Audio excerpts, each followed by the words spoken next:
क्योंकि साहब ने जाना है, तो इसलिए मैं से कहूँगा, गुजारिश करता हूँ कि वो अपना निज़ाम शुरू करें। शुक्रिया।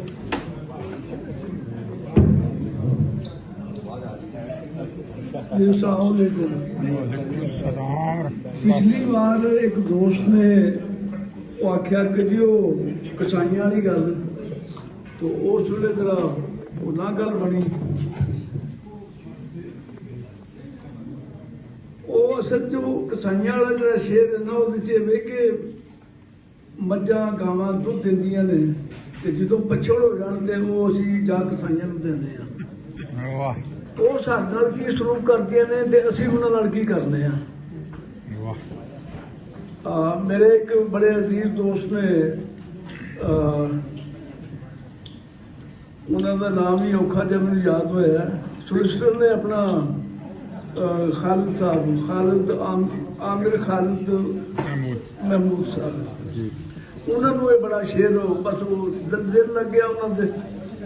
अर्ज किया कि हो के हावा मेरे रब्बा,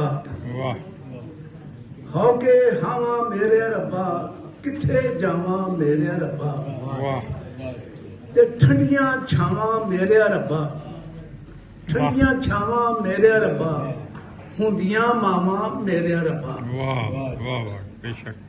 ते शेरे दुधां बाद माल कसाइयां। असी मैं असल च वरतिया सी वड कसाइयां, जिहड़ा वड्डा गोश्त वेचते ने असीं उन्होंने वड कसाई जाते हैं। गोश्त का वड्डा लिआंदा ही, ते ओह रब तुहाडा भला करे। मोहतरम मुबारक आलो साहब ने उन्होंने कसाइयां माल कर दिता।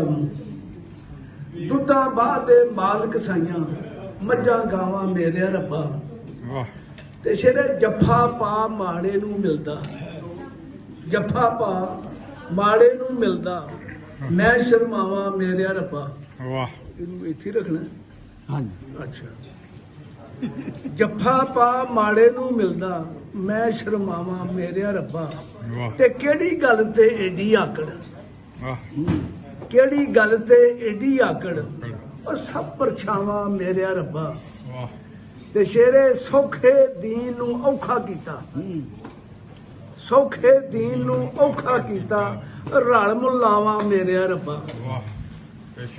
ते अखीरला शेरे दा कि मेरे यार गवाचे दा हुण, मेरे यार गवाचे दा हुण, ओ दे सरनावा मेरे रब्बा। वाह वाह वाह।